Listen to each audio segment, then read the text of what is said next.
another episode of the Daggers and Lyds podcast. I'm pleased to say it is December. We are now in December, so that means we can officially play Christmas songs. I certainly did that at the weekend, which was good. But we've got a lot to chat about, Daggers, as ever. What we're going to do today is we're going to start big. We're going to start international cricket. There's see only what's one going way on to in start. the world. We can only start big. Start as you mean to go on. That's absolutely what I say. Go big or go home. Absolutely. So that's what we're going to do today. And then we're going to zoom in a bit towards the end and chat about domestic cricket. But we've also been able to have a chat with Charlie Dean as well. So that was really good to get her thoughts. We'll speak about that a little bit later and hear what she has to say. But in the meantime, Daggers, how have you been? How's Blue behaving himself? Yes, Blue the dog is getting bigger. We took him for his jabs the other day.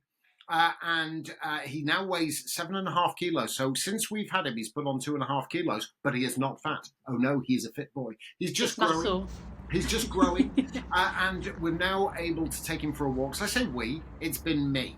And you may notice my horrific hair at this moment in time. That's because I've had the woolly hat on. I've got a pair of wellies now, dog walking shoes. Are they hunters' wellies? That would really be country life. They weren't. I wanted to get hunters. I did. And play the role fully. But I got mud dog wellies. Very comfortable and not as expensive. So call me cheap, you may. But they do the job. He's a little bit sceptical on going for walks. So we have sort of like moments where we just sat down on a pavement and I have to lure him with a treat to get any more walking out of him. But no, he's on good form, getting bigger and stronger. And otherwise, I actually have no news apart from the fact that I'm power washing practically the entire house. I might have even been power washing in the last episode of the podcast. I've not finished yet, but it looks impressive and I feel manly. You know, I feel with my big water gun. So everything is now clean. I'm a bit OCD when it comes to cleanliness. And now I've taken on a job which I think is a little bit too big for me, but I will not quit. No one likes a quitter. I will not quit. Well, the bigger the better. I have to admit, I did see your social media posts on the jet wash thing, and it looks so satisfying when you get it you get it done. Actually, when it's really clean. And it also shows that I'm very dull. That's the only thing interesting I've got to post on my social media is the fact that I'm cleaning stuff with high-pressure water. So anyway, how about you? What's new in your world? Yeah, I'm good. Similar, just pretty quiet at the moment. Had a really nice weekend, actually, in the village where we live up in Leicestershire, which you know well.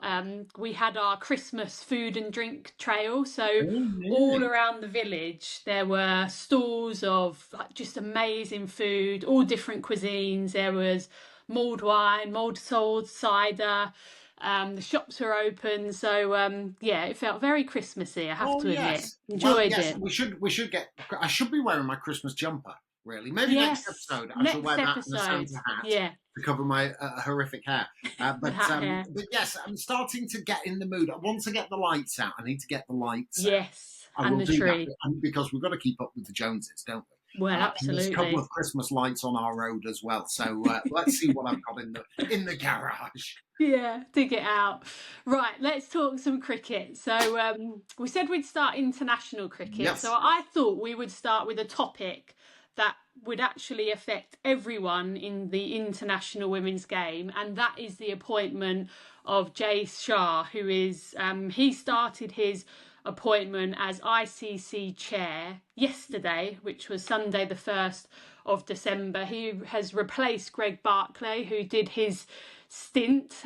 People will know that Jay Shah was the former BCCI chair.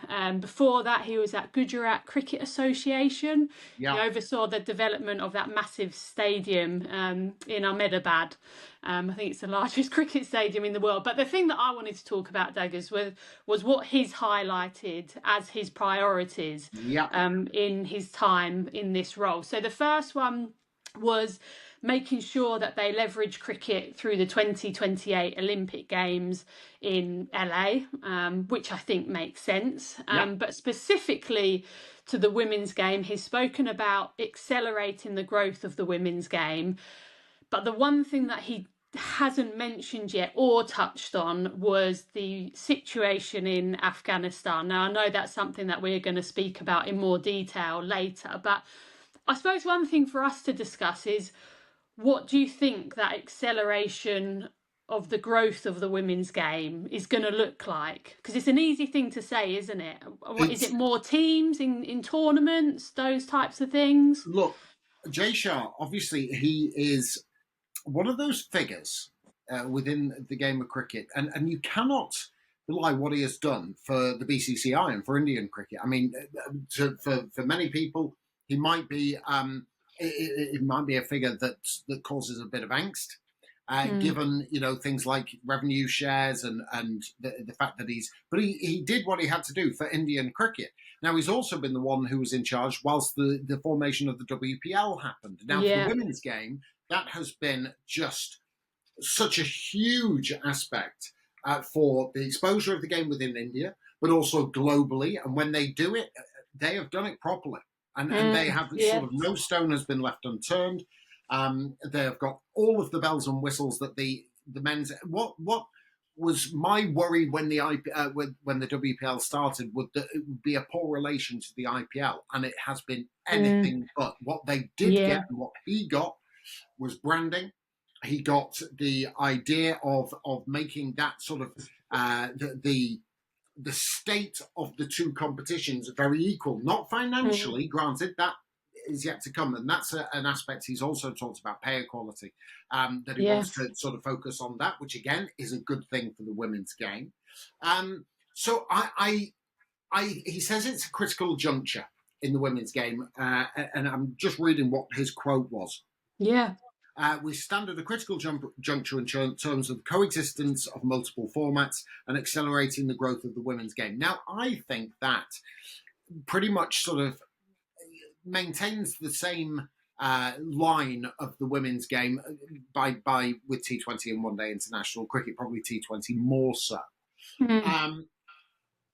How he's going to do that, what that actually means, I don't know. I'll be also intrigued to see, and we talked about Test cricket last year, about where Greg Barclay sort of kind of turned around and went, well, no, I'm not that interested in Test cricket. I'll be intrigued to see what Jay Shah says about it, because Test cricket has now, come back to India, if you like, and they've been pretty good at it. And there's, I think, a couple of tests a year that's going to be happening. So will he be a little bit more amenable to Test cricket? Or maybe that means more multi-format series around the world. I don't know. As you say, when you first start a job, there's language that you use. What that actually means in practice, how much time he will dedicate to that, given the wide-reaching nature of the job, I don't know. He's saying all the right things. Let's see how it actually exists in practice. I agree. Yeah, absolutely. And I think the fact that he's gone out of his way to mention the women's game, we know sometimes people in those big positions don't often even reference it. So hopefully that's positive signs for the growth of the women's game. Right, we'll move on now to the series in Bangladesh, where Ireland are currently out. I'll just give you an update of what happened out there. So they've completed their 3-match ODI series, which Bangladesh won 3-0, all pretty comfortably. Their last ODI was today. Bangladesh chased down 185 inside the 38th over. I think it's fair to say Ireland struggled with the bat throughout all of those ODIs. You'd imagine the conditions probably played a part in that. They wouldn't be overly accustomed to playing out in the subcontinent.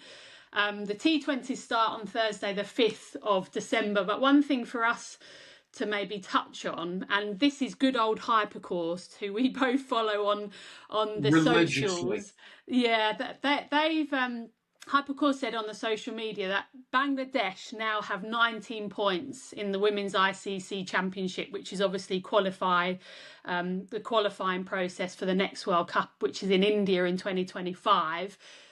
They've got 3 more games to play, and that will be against the West Indies. If they win one of those 3 ODIs against the West Indies and Australia whitewash New Zealand, then Bangladesh will end up qualifying over New Zealand, which when I saw that, I thought, wow, that is a tough position for New Zealand to be in, isn't it? Yeah, absolutely. And I also think given the state of we've got one day international series coming up. Australia are playing India. We'll talk about that in a moment. But obviously, then that Australia New Zealand series in New Zealand, and there are wide-reaching ramifications. And you know what, Bangladesh off the back, I think it's been a great series for Bangladesh. Obviously, home conditions. I actually think Ireland will have gained a lot. Actually, yes, and I quite fancy them nicking one of the T20 internationals against Bangladesh. I quite fancy that, because obviously when the game is shortened, the sides come a little bit closer together. I've always said that. And they've got difference makers within that Ireland side now. You only have to look at Gavin Lewis or Prendergast and Delaney as well, who's a quality player. So I think this has been actually, even though it's a 3-0 whitewash for Ireland, I think this is good for them. The more of it that happens, the better. The more conditions they're exposed to, the more broad their cricketing knowledge and experience will be. But I didn't know about that situation. Thank God for Hyperboss. My God. Thank God for him. Because I had no clue. And this is why he's well worth a follow. If you follow anything to do with women's cricket, please do follow Hyperboss, because he's tweeted that and went, holy moly. This could genuinely happen. And as I say, that Bangladesh West Indies series, where is that, by the way? Is that in the Caribbean or is that in Bangladesh? Oh, it's a good question, actually. I haven't seen. Be that as it may, that is going to be quite a little bit riding on that as well. And you wouldn't put it past Australia to beat New Zealand 3-0 either. Yeah. So there's still lots to get sorted within that championship. And I'll be keeping a close eye on it. Yeah, I completely agree with you, Daggers. I know that scoreline of 3-0 to Bangladesh will be not nice reading for Irish fans, but actually the fact that they're touring and they're travelling the world and playing in different conditions, they've got a young squad as well. I remember some of the players that they've got are from the Under-19 World Cup, which we covered a couple of years ago, and those players are now coming through. So, yeah, as you say, hopefully a lot of learning for Ireland. So you've already mentioned the India-Australia series. That will be an exciting one. That all kicks off on the 5th of December. And it's worth noting it is just the 3-match ODI series. And that's because I feel we've got to the point now of the ICC Women's Championship where everyone is just trying to get those fixtures done and completed, because New Zealand had to go straight it's off almost like they're on the World phone. Cup. It's almost like they're on the phone. Can you do the 15th? Can you do the 16th? Yeah. No, you've got a lunch on. All right. Well, I'll tell you what. Let's play them between the 5th and the 11th, and we can. Brilliant. No, I totally agree with you. And it's a kind of meaningless one in a sense. India are hosting, so they've already qualified. Australia have already qualified. But I think when two sides what do you think? When two sides of that nature go up against each other in a 50-over competition, I think it's going to be well worth keeping an eye on. Yeah, brilliant. I think that they get a good amount of support as well. I think the first match starts up in Brisbane, and obviously, I'm assuming. Actually, I don't know which ground that is at. AB but Brisbane. It's at AB Field. AB, Alan Border Field. Yeah. So the first two. It's a nice wicket there. Yeah, first two. It sounds like you said it's a nice wicket there, like you've got runs on it before. Have you? Well, I think you did, didn't you?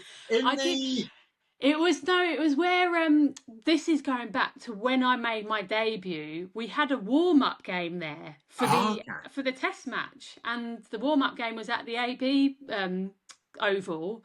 And it was a really nice wicket. What did you get? I can't remember. I think I might have got maybe 70 odd. Okay. But I'm not sure. But anyway, I didn't say it for that reason. Just before Lydia turns into Jeffrey Boycott and remembers every ground that she scores on. Oh yeah, nice wicket there. Please ask me about how I did. The two ODIs. We're all guilty of it. We really are. The two ODIs, 5th and the 7th, that's at Alan Border Field in Brisbane. Then they go to the WACA on the 11th for the final one-day international. But there's some interesting team news that I've been reading about coming out of this. Shafali Verma dropped from the side. She's not had a great run of it in 50 over cricket recently, 108 runs in her last 6 games. There's no Pooja Vastrakar. There's no Asha Shobna. There's no Hemalatha. There's no Shriyanka Patil. And I'm not sure if Shriyanka's an injury or illness. I'm not quite sure. And Asha Shobna was out against New Zealand because of illness, I think. Right. So none of those. But coming back is Rishi Ghosh. She missed the New Zealand one-day internationals because she had board exams. Priya Punia has come back in, 28-year-old batter. Harleen Deol, Minu Mani, she of the Junction, and Tissa Sadhu, which I'm really pleased that she's the fast bowler. Yastika also, latest news, Yastika Bhatia is not going to be playing because of a wrist injury that she sustained in the WBBL. She had a pretty decent one, actually. Yeah, she did. So Uma Chetri has been called up. But again, I wonder if sometimes I do wonder about India is that they're looking for things that aren't necessarily there. They're looking for answers that I think are more settled side. And look, I understand if you want to drop Shafali, much like we talked about, say, Alice Capsey. Yes, just needs a bit of a reset or something like that. But I don't know. I think the core of that side, 8 or 9 of them, I think we could pretty much pencil in. I'm surprised about Vastrakar. I'm not quite sure if that's injury related. If it's I don't know either. I did see she was rested. The term they used was rested for the New Zealand series. Yeah. I mean, it's a long rest if she's going to miss this series as well, isn't it?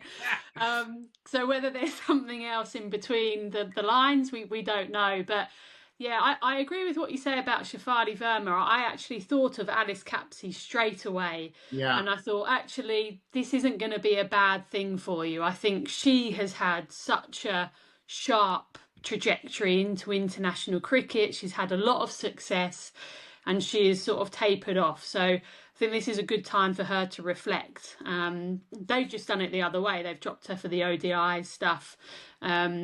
Whereas obviously Alice Capsey was dropped for the T20s. But a lot of changes. And I think from a captaincy and coach point of view, when you've got so many changes, it's hard to be clear in the way that you want to play as a collective 11, because you're actually, that's not your priority. When you've got so many changes, your priority is, well, who's going to fill what role? And until you know that, you can't solidify that brand and style of cricket. So it'd be interesting to see how it pans out. But Australia have had to make a few changes as well to their squad. So Alyssa Healy, who she picked up a knee injury during the WBBL for Sydney Sixers, which ruled her out. So she's going to be out for this series. Talia McGrath is going to come in and captain. Nice for Australia. They've got so many options for captains. But what that does do is it might open up an opportunity for Georgia Vole, who's been called up to the squad. And there's been talk that she might open the batting with Phoebe Litchfield. A bit on Georgia Vole, she plays her cricket up in Queensland in the WNCL, but she moved from Brisbane Heat to Sydney Thunder this season, and she did really well. I watched a few of the games that she played, and she was, she was very, very strong.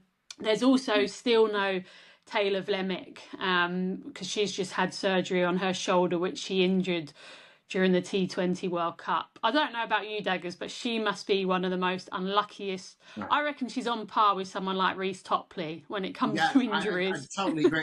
and it's so disappointing.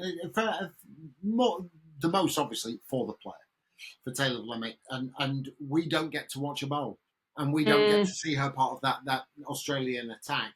And I do hope that I think it was sort of going to the men's game a little bit, but Pat Cummins, when he was introduced into the Australian side, he burst onto the scene and then had a real sort of run of bad injuries and then sort of got himself sorted out and has been ever present since. And I'm hoping it's a similar sort of thing with Taylor Vlemick, where she's had this one injury and then another one and then a little bit of a burst here and a burst there, and I hope there is a period of time where she gets 2 or 3 years. Fast bowling is you're always going to get injured. And that's always going to be round the corner, and it's hard work on the body. But I do dearly hope that we get to see the best of her over the next couple of years or so. She can overcome it, recover from surgery, let the body recover, and then we get to see her again. So yeah, I agree with you. Like Reece Topley, it's frustrating for everybody because we want to watch her play because we're selfish, but for the player more over than anything. And I just hope she keeps the mind right, because it can wear on you when you get injuries after injuries. And it can, you sort of get into a state of, oh crikey, when am I going to play next again? That's all you want to do. But stay positive, Taylor. We want to see you back playing as soon as possible. Yeah, absolutely. But yeah, as I say, that series all kicks off on the 5th of December. So it should be a really good series. So we'll be following that one. Yes, we will. Right, we move a little bit closer to home now. England, as many people know, are out in South Africa. They've just completed the T20 series, which England won 3-0. They've just landed in Kimberley, where we've been, Daggers. We've got some interesting memories of Kimberley, yes, to say the least. Well, Kimberley, which has our hotel and the ground, and we saw nothing else because we were told we weren't supposed to go out. Oh, we went. Well, no, we did. We went to the big hole, didn't we? That's what I was alluding to. But I don't think we can talk about what happened on the podcast. Hang on. Oh, my God. Oh, my God. Yes. You just reminded me. Dear listener and viewer, very, very quickly. Did we mention this on the podcast before? I don't know. I don't think we did. I can't remember. But basically, we went to the big hole, which is the big mining sort of historical, great museum actually. Really, really, really. Not to be confused with the black hole. Not to be confused with the black hole, because those people who went to see that still waiting to hear back from them. So we went to the big hole, which is this big mining, and it tells you all about the mining for diamonds and all precious metals and that sort of stuff. And it was fascinating. Apart from, on our trip, it was a guided tour. There was me, you, and Mel Farrell and some of the commentary team. Randomly, one of the umpires came along as well from the ICC. Nice to see him. And then 3 other people who were possibly the most inappropriately behaved people. There was 2 girls. Well phrased. There was 2 girls and 1 boy. And the boy was a little bit older than the girls. The girls were sort of, younger. He was older. And there was some definite questionable behavioural patterns between the 3 of them, if you can read between the lines from what I'm trying to say. Some interesting poses for photographs. That was one. And I think we nicknamed them the Disgustingtons. We're such prudes. But yes, I remember now. It's all come screaming back to me. Yeah, well, I'm so pleased that you explained the situation, because you've done that really well without saying how bad it actually was. But anyway, fond memories of Kimberley. But that's where the England team are now. Mentioned that the T20 series was wrapped up 3-0 to England. They won the first one by 4 wickets. Thanks to a brilliant 5th wicket partnership between Nat Sciver-Brunt and Amy Jones. The second game was won by 36 runs after they posted a mammoth 204. Danny White-Hodge 78 of 45. That brought her past 3,000 T20 international runs. Runs for Nat Sciver-Brunt as well. 4 wickets for Sarah Glenn, which got her player of the match. And then the most recent one, England chased down 124 inside 12 overs. So very, very dominant. Charlie Dean was player of the match actually, with 3 wickets, and we got to catch up with Charlie Dean earlier. Charlie, great to see you, and thanks for joining us on the Daggers and Lyds podcast. First of all, just tell us where you are. How are things going out in South Africa? Yeah, we're in Kimberley now, so sort of moving our attention a bit more towards the longer format. Got some ODIs on the horizon, so yeah, it's been successful so far, and hopefully we can replicate our T20 form throughout.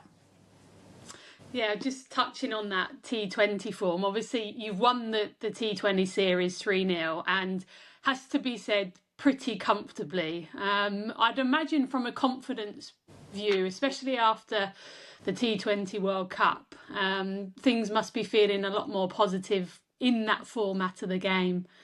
Yeah, I mean, 100%. I think we've had some strong reflections after the World Cup. We probably reflected on, the fact that in the past two T20 World Cups we probably underperformed, and I think we were heading in a really good direction, and then unfortunately, didn't quite turn up on a day which wasn't a sort of knockout game for us. So trying to be really ruthless and be able to keep performing under pressure. And I think the way we've gone about our cricket as a sort of reaction to that has been really promising. And it's just positive vibes in the group at the moment.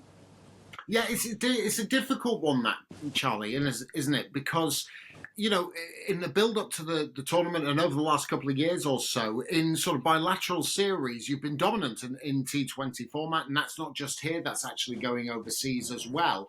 It's when it comes to, just going back to the World T20, but when it comes to tournament cricket, that's where, as you mentioned, it may be underperformed, and it's a very difficult, I imagine, sort of trying to locate and put your finger on what the issue is when it comes to tournament cricket, as opposed to, it's not anything you've been doing on the field, batting, bowling or fielding or anything like that, but I suppose that can be a difficult one to try and overcome and pinpoint what the issue was in tournament cricket. Yeah, I think massively. And I think if you look at our, winning percentages across the last 18 months, it's been, one of the highest across, most of the best teams. So that's sort of the positive, but then I guess it's trying to turn those really crucial games into our favour. And how can we do that? Is the 1%ers, the mental side of the game, perhaps, that when we're under pressure, how can we be able to park what's just happened and really think clearly and objectively about what we have to do, potentially getting a bit drawn into the emotions and that side of the game where, in order to perform, you need to be completely in the moment. And I think that's a big work on for us. We've got a fairly young side. When you compare, I think we were the second youngest squad compared to Scotland. I think was the youngest squad in the World Cup, and it's not an excuse. I think it's just actually, even though we've got a lot of experience in the side, how much have we played in those knockout situations? Do we know what to do when things don't quite go our way? How do we come back from that? So I think that's a lot of learning for a lot of us, and then also sharing from the players who've done it before. So yeah, we've had some really good conversations. Hopefully that progresses into performances on the pitch. But I think from where we're at, we feel like we're in a really strong place for the upcoming Ashes, the rest of this series. And not that we want to move on quickly from the World Cup, because there's a lot of learnings, but I think one game doesn't define us. How much of that, Charlie, links into leadership within the group? Because you've touched on the fact that it's a relatively young squad, and I think it's fair to say from a media point of view, a lot was made of the fact that Heather wasn't on the pitch in that game where you got knocked out by the West Indies. So I've got two questions for you. So one is, how much have you spoken about that from a leadership point of view in terms of getting better as players to support Heather? And then, is it something that you would fancy? Because when Daggers and I have spoken about this in the past, unmodified questions. I was going to sort of gently lead into that as well, and you've just sort of just overtaken there and just slid in. But I've gone straight in. So good on you. Good on you. Let's like a pincer movement. Let's go in on Charlie like that. Let's answer the team one first, and then you can maybe let us know where you're at with leadership. Yeah, I think both Nat and Heather have slightly different styles of leadership, I think. But I think there should be so much ownership on players. And I think potentially in that West Indies game, maybe we shied away from brave options. we went into our shells, maybe went with comfortable. I personally, I think when I reflect on how I bowled, I didn't bowl like my slower one. I didn't trust my wide plan. I didn't. So I think, with Heather there or not, that's still on ownership on us. And I think that's my main takeaway is, how can I empower myself to be braver in those moments? And I don't think if Heather was there, maybe I'd been encouraged to push myself a little more. But equally, if I don't feel comfortable in that moment, then she's not going to force me to do anything that I don't want to do. So, yeah, I think I feel like there's been a lot of scrutiny on that, and I think that's harsh, because I think we need to take accountability as players ourselves. But yeah, in terms of, is that something that I want to do? Because you've done it before, haven't you? You've obviously had a season doing London Spirit when Heather was injured. Yeah, I think it's a sort of leadership and backing my own instincts is something that I'm really trying to develop and push forward. I think as a kid, I captained my under-15s Hampshire sides, and I think potentially I've sort of got out of practice of that. But I really enjoyed captaining at Spirit, and I think that's something that could be in my future. But I also think I'm still young in terms of cricketing experience, and I guess I need to keep working on those skills before it's maybe something that can be taken really seriously. But yeah, I can't say I've not thought about it.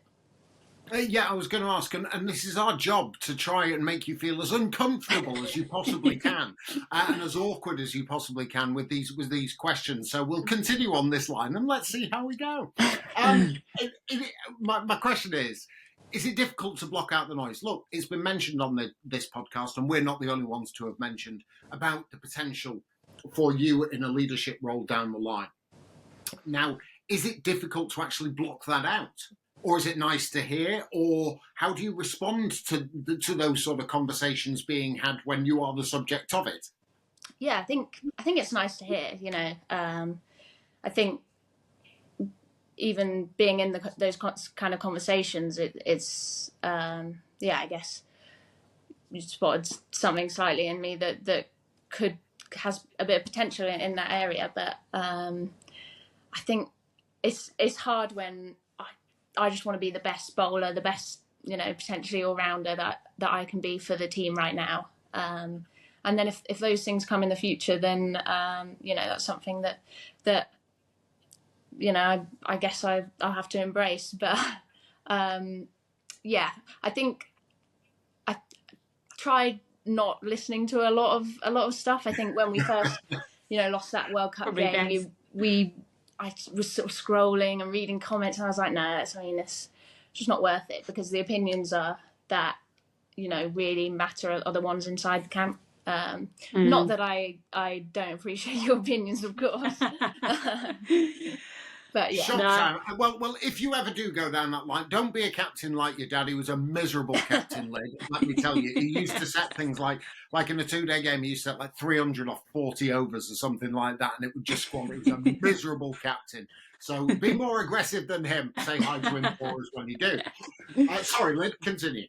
No, I was going to move. Actually, I wasn't intending on speaking this much about the T20 World Cup, but let's just look ahead now. Obviously, you've got the ODIs, you've also got the Test match, and you're going through the same format that the Ashes will be come January. So, last question from me really is just how much chat has there been about the Ashes? Obviously, it's not too far away now. Yeah, I think. The start of the T20 series, we sort of, this series versus South Africa isn't a multi-format series. They're each individual, but we're trying to kind of treat it in that way, that every game we want to get as many points as we can, because it might matter later down the line.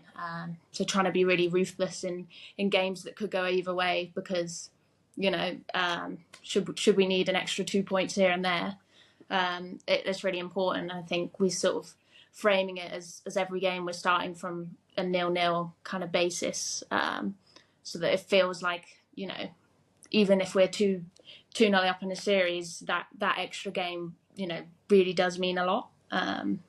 So yeah, it's in the back of the minds. We're thinking about it, and we know what a tough competition that we've got going right to Australia and playing in their backyard. So yeah, I think we're looking forward to that.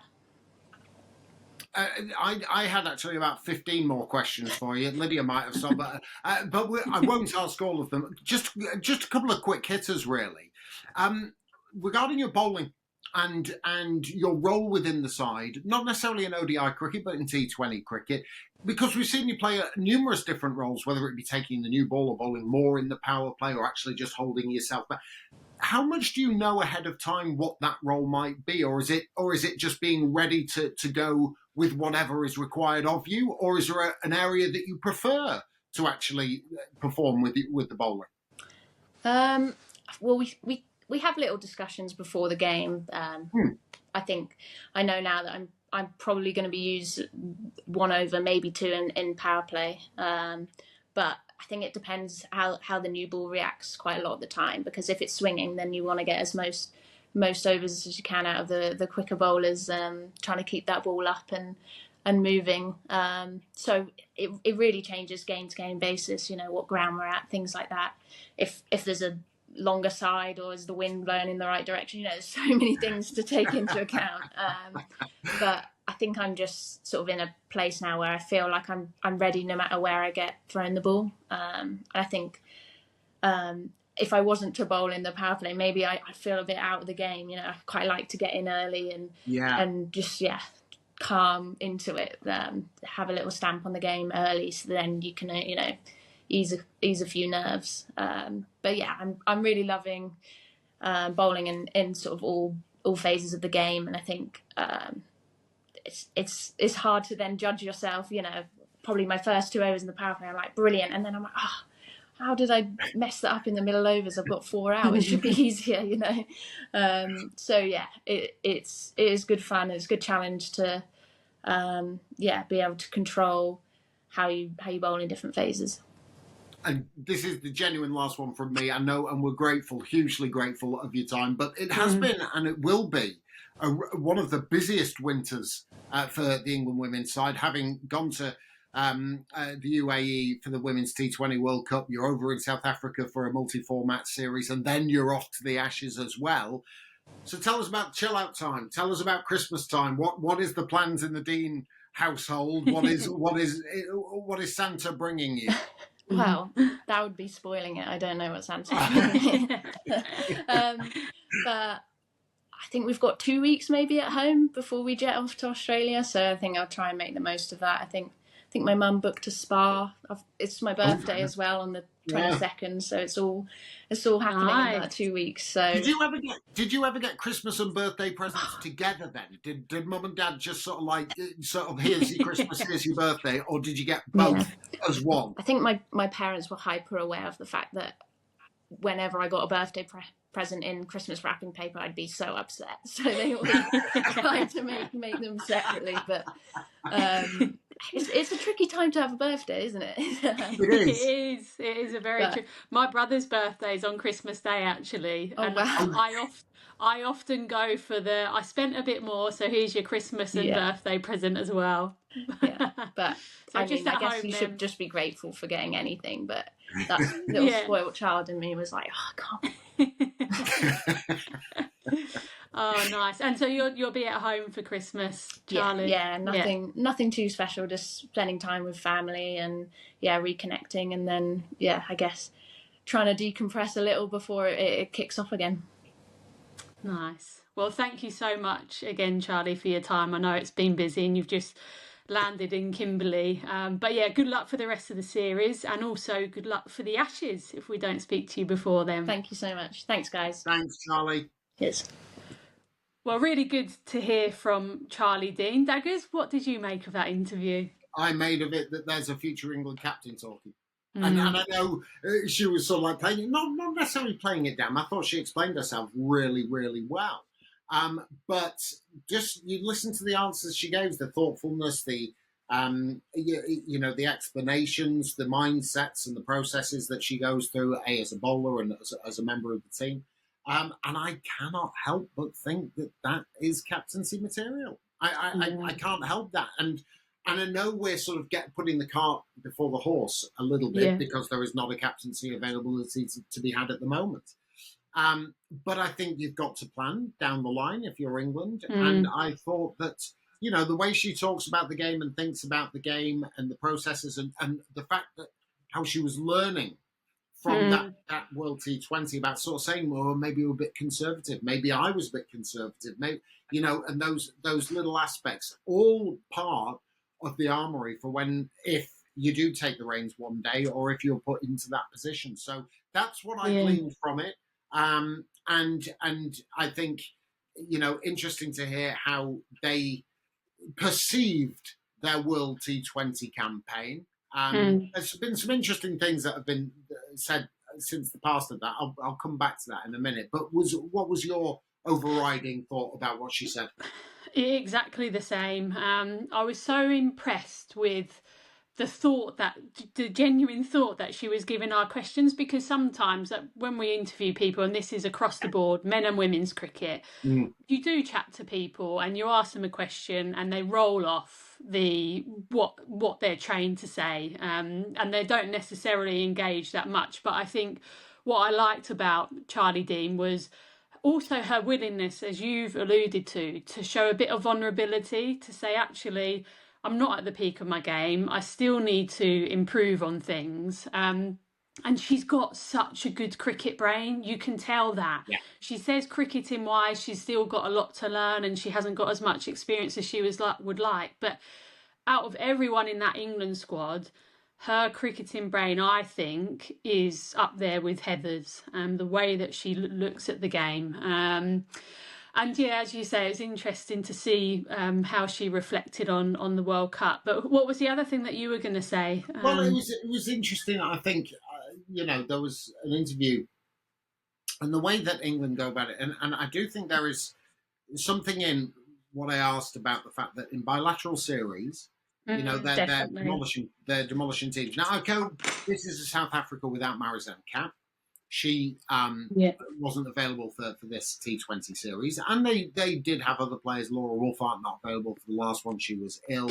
I think Nonkula Lekumlaba was rested as well for either the last game or during the series. So they were trying to think a few things, South Africa. They weren't at their strongest. But it was interesting. Heather Knight, she was actually interviewed prior to this and sort of like, not saying she was surprised about the reaction to England's loss, but she sort of said it's, difficult for 10 bad overs in the World Cup. And I was like, well, it wasn't 10 bad overs in that World T20. In a position like that, in a tournament such as that, which is short and sharp, and you only have limited amount of pool games, you've got to be absolutely on it for every single game. You've got to make sure. I don't think it was 10 overs. I think it was 40 overs plus 10. The 10 overs against the West Indies and the 40 overs against Bangladesh. Because that's where actually England probably didn't qualify. Look, if you lose a game in the World Cup, that's, you lose a game. But you've got to win your games against weaker opposition by a big margin to absolutely make sure that you're the second place side. Most times that there's going to be a situation in a group where one side will win all of the games and the next side, the second place side, will go through with one loss. And that's completely legitimate. That's absolutely fine. But you've got to make sure that your net run rate, as you know full well, that could be a deciding factor as to whether you qualify or not. I don't think it was the 10 overs against the West Indies that was entirely the one small area of England's tournament that actually didn't get qualified. I think in that Bangladesh game was. You perform better against Bangladesh, you knock them off in 15 overs, or you be a little bit more on your game and not so rusty looking. I think you qualify for the semi-finals and you have a different conversation. So that was interesting to me. And obviously, but what she did say was that, this, because now of the state of the women's game in this country, that, you know, she also sort of said, we've got to take it as well. We've got to take the criticisms that come our way, whether we think they're harsh or whether we think they're not harsh. I think, you know, she was adamant about that, and I think that was very well put by her. Yeah. But I think England, like I say, it's all very well winning games. The things that matter. The things that matter. I mean, I would say yes, the Ashes, absolutely, is something that is hot on our radar, and they will want to perform and get the Ashes back in, you know, with how even the series was when it was over in the UK last. But what you're judged on is performances in World T20s and World Cups. And, you know, I think 2025, when the 50 over World Cup is coming, I think, you know, that's what you get judged on. And in the women's game at this moment in time, that is the entirety of what you're playing for. That's how I see it. And I think if they can find a way, it is not easy to recreate tournament cricket, especially in, you know, but those pressure moments and all of that sort of stuff. But it's something that they've got to look at, haven't they? Yeah, and I think I agree. It's not easy to replicate tournament cricket pressure, but it is easy to replicate the standards, the behaviours, the ruthlessness that you want to have as a group. Because when you look at that T20 series, you know, South Africa were rotating players, they were resting players. So that's their opportunity to say, look, let's harden up a little bit and let's be really ruthless in the way we go about these games, and let's not get lulled into a false sense of security of thinking we're back where we need to be, because they would probably admit they've still got a lot of work to do in certain areas. So that's sort of my hope, and hopefully that's not come across too critical. I just think it's how you go about these types of series against South Africa, where you are expected to beat them. It's how you go about that, because then that will get you into good habits moving forwards. I don't always, something else Charlie said, I don't always say, look, my opinion, your opinion, other people's opinions and stuff like that. But if enough, I understand the England team care about what is said within their camp and within their ranks. But there's a lot of cricket, the former players and people in the media and stuff like that. If enough people are saying something, there might be something in it.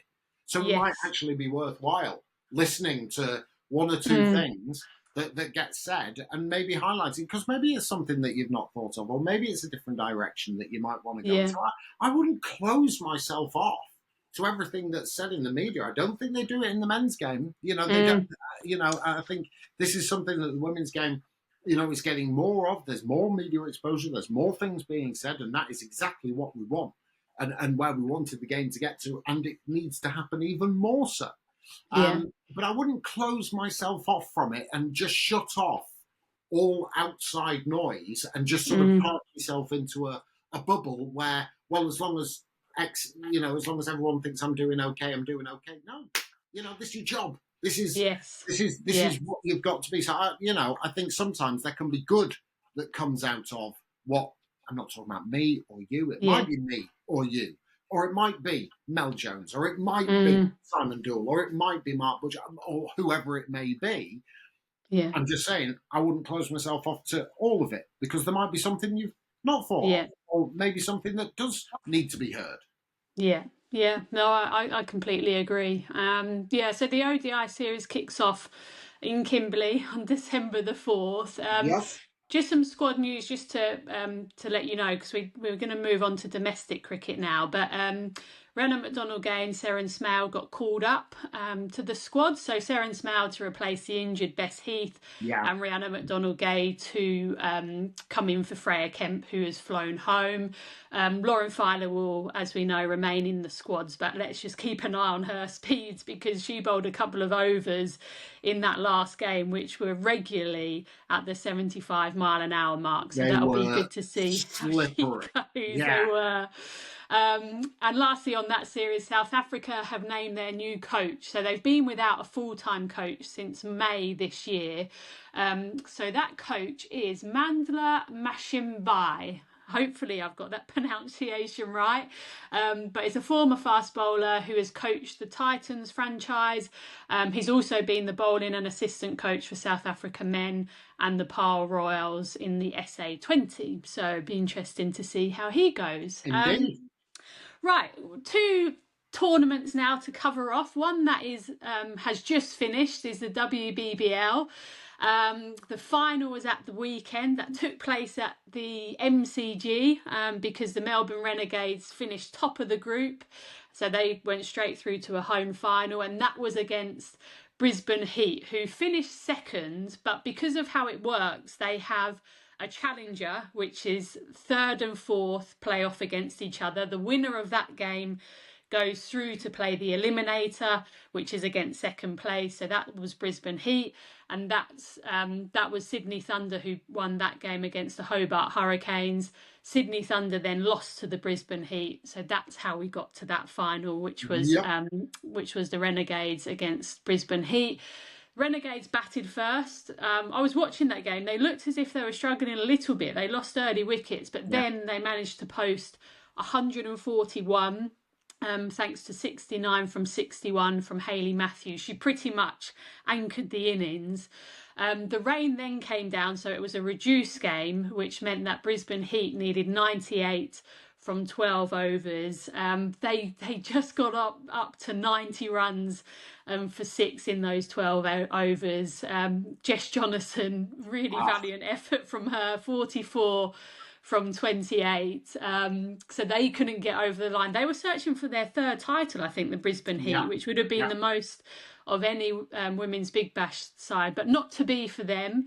But it was to be for Sophie Molyneux, Georgia Wareham, Hayley Matthews, Deandra Dottin, and worth mentioning Josie Dooley as well, who we spoke about a long time ago. She had a really bad stroke, which she's still not recovered from, but in the celebration she was there and in amongst it with her Renegades teammates. So it was nice for them, because I think that's the first time they've won the WBBL. So what did you make of it, Daggers, or the competition as a whole as well?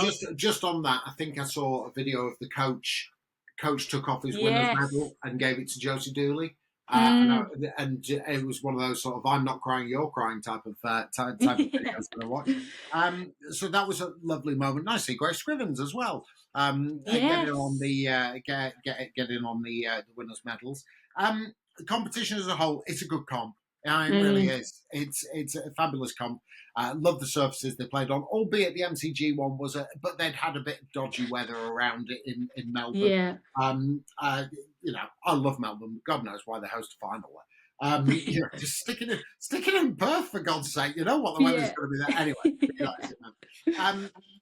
It's a great competition, and it was nice to see Deandra Dottin come back and be a winner. If you got Hayley Matthews in your team, you're going to be in and around sort of a winning position. I thought Jess Johnson was going to do it in the end. If there was any player that could, for me, she is one. I think she's a wonderful cricketer. I really do. Love talking cricket with her as well, and my admiration for her holds no bounds. She's been doing it a long time, and I just thought while she was there, this could be on. It just fell a little bit short, just a bit too much to do. My overriding feeling from the WBBL is the young players. Yes. The young players. Yes. 3 to name.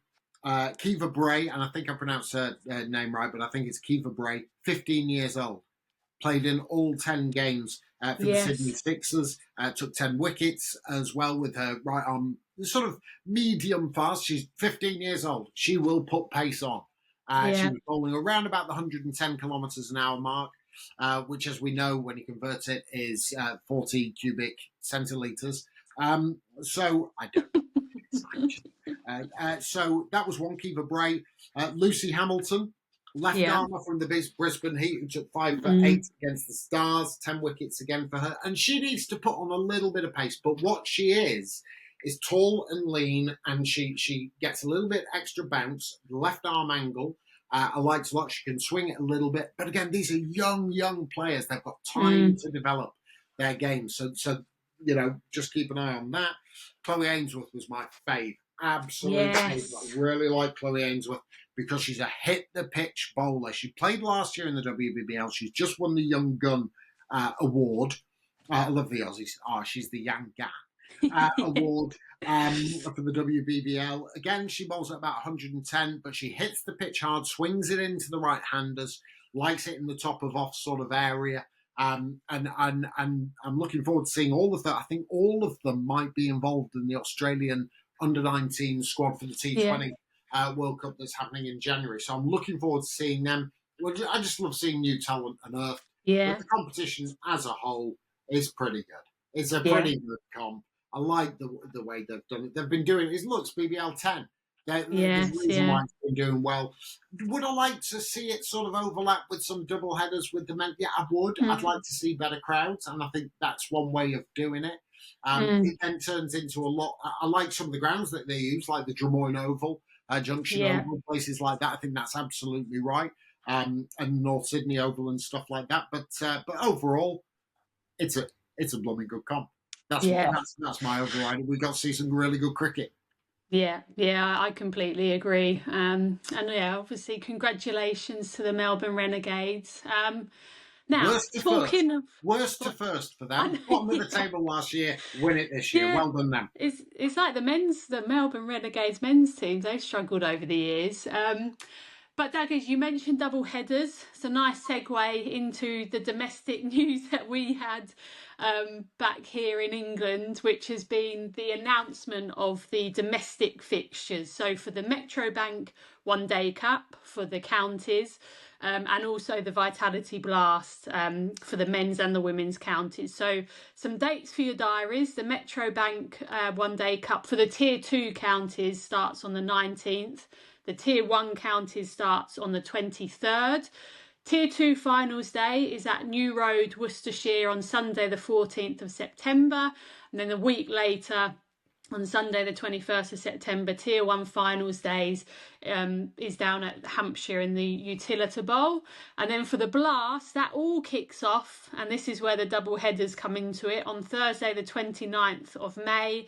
And finals day is at the Keir Oval on Sunday the 27th. So that will be really interesting to see where it's at in terms of crowds and the following that it's created. But nice that those fixtures are out so early, and the double headers are going to be prominent as well, aren't they? Yeah, very much so. And like you said, much like we sort of saw in the first year of the 100, we don't know how it will go. We don't know what sort of support there will be, crowds, etc. I'm sure there will be schemes put on by all of the counties, and the counties themselves will want to market it really well and give it the big boost that they should so deserve to get. So looking forward to seeing the double headers. Looking forward to finals day. But it's one of those sort of, we don't know. Let's see how it plays out and see what results of it. And looking forward to seeing when it, as it turns into county cricket again for the women. So it'll be all good. See how it unfolds. And just to finish off, we should have asked Charlie Dean actually about her signing for Somerset. She and Heather Knight have been signed for Somerset. The other news that I found was the coach for the Blaze has been announced. His name is Chris Cumming, and he is a Kiwi. He's been coaching the Otago Sparks for the last 4 years, so he's going to be the new head coach for the Blaze. But I think, Daggers, that is us done. We've got through a lot there. We did. And by the way, we do, we keep saying this every single week. What we're going to do, and I've decided this, Lyd, I've not even talked to you about it, so this is what we're going to do. We're going to go through all historical comments and people messaging and get in touch with us. We do read them all. We're really grateful for your comments and stuff. So please keep them coming in. Thank you to all of our subscribers on our YouTube channel and who get in touch with us on social media. We will do a sort of comments edition, and we'll go through all historical ones and see how wrong we probably both were. So we will get that done. Obviously there's a lot going on. From our perspectives and the world of women's cricket. So we're done. That's good for me, Lyd. I'm going to go and buy my Christmas jumper. Oh, yes. Go and do it. Get it on.